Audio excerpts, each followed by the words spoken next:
Have you ever heard rap music? Does Sir Mix-a-Lot like booty? Listen to this. Actual rap lyrics. Life ain't nothing but gritches and money, only they don't say gritches. They say a certain word that rhymes with it that starts with a B. If you've been paying attention to the comic book news lately, you would have seen that Boom Studios apparently has the license for Magic the Gathering. Obviously, that's associated with Wizards of the Coast. But the devil is in the details, and there's a little bit more going on beneath the surface regarding Hasbro, who owns Wizards of the Coast, and possibly what they're going to be doing with their comic books moving forward. And here to talk with me about that and kind of look at the details of what's actually going on is El Percherino himself, the Pooh Bob Comics. Perch, how you doing?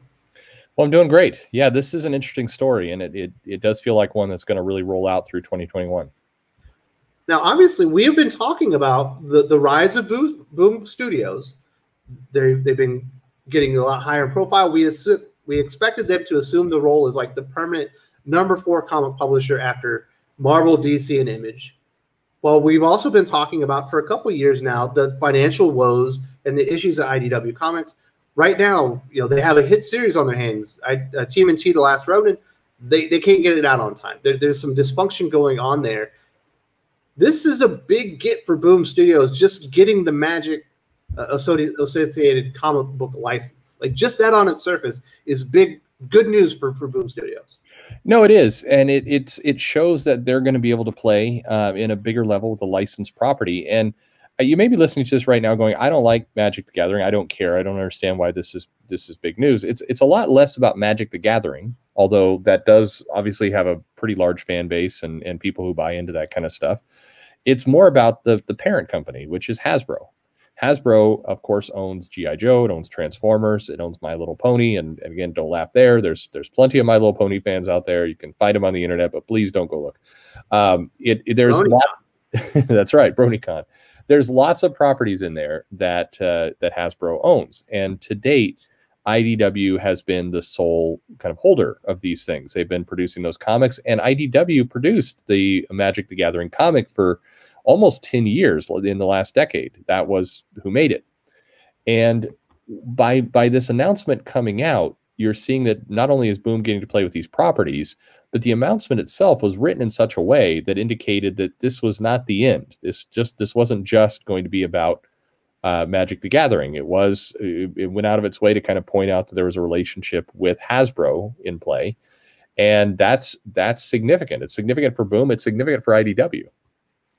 Absolutely. It's a lot of the best-selling and honestly the highest quality IDW series out there are related to Hasbro products. I would say, Ghostbusters has been one of their best produced comics for quite some time. But, stalwart comics, G.I. Joe, Transformers, My Little Pony. Obviously, we have a Transformers My Little Pony crossover going on right now. But that's not it. It appears that those are going to likely be moving over to Boom somewhat in the near future. But if you go to IDW's homepage right now, they're starting to take those properties off of their homepage. Yeah, if you go to their homepage, you'll see like a lot of their properties have been removed. Now you can still go deeper into the site. You can still see G.I. Joe and everything else. But considering things like Ghostbusters, My Little Pony, G.I. Joe, others have been some of their stronger sellers, 6 months ago, a year ago, those were promoted on the front page. So maybe it's a coincidence that just on the same time that Boom announces this relationship, they've started to move these properties off. Could be. And again, could be that nothing is happening and we'll end here with just Magic the Gathering. But it is, we can't say that this isn't bad news on some level for IDW, because now there is another active comic publisher that has the rights to push stuff.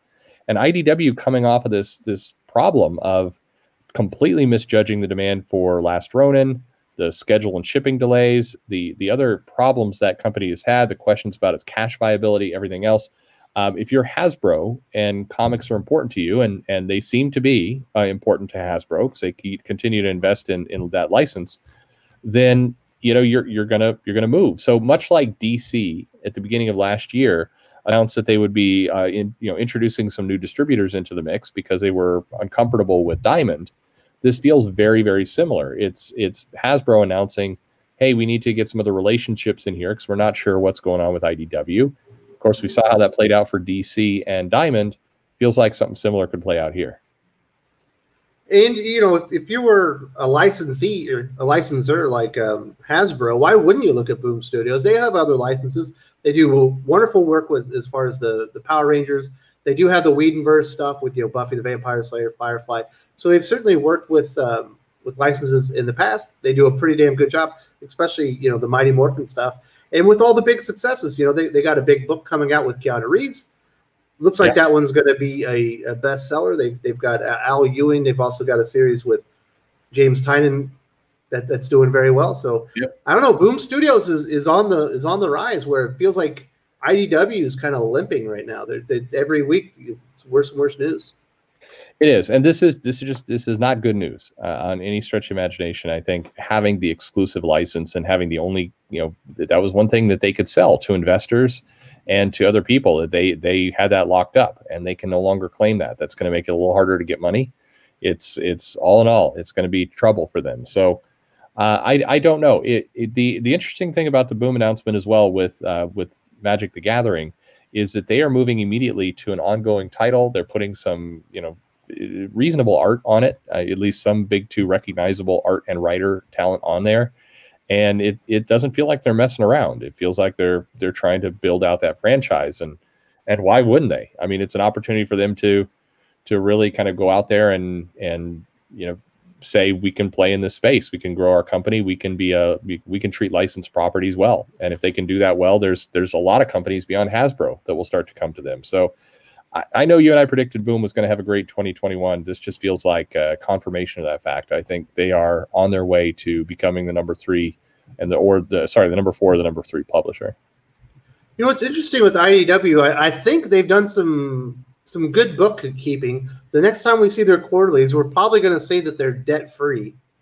Yeah, that they paid off all their debts because they've gone outside the traditional borrowing vehicles out there like banks and things like that. But even just because when we see this next quarterly statement, it says that their debts are paid off. Obviously, they had to pay off the main shareholder. They had to pay him off with a piece of the company.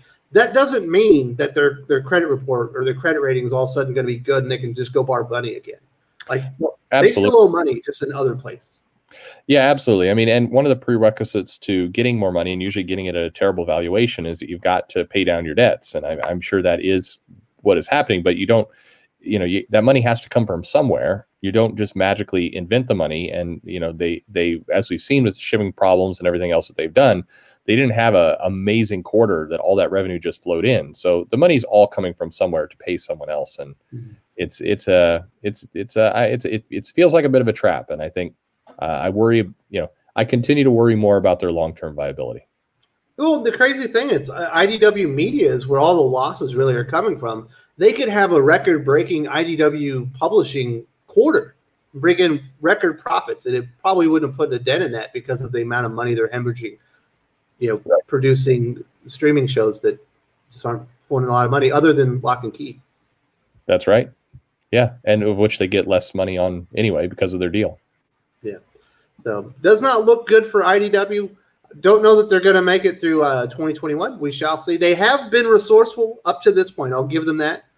They found a way to survive, but Boom is definitely on the rise. IDW is limping, which does suck. They have a lot of good properties out there, and a lot of great creators work for them. So hopefully they do land on their feet, but it's not looking good moving into 2021. Absolutely.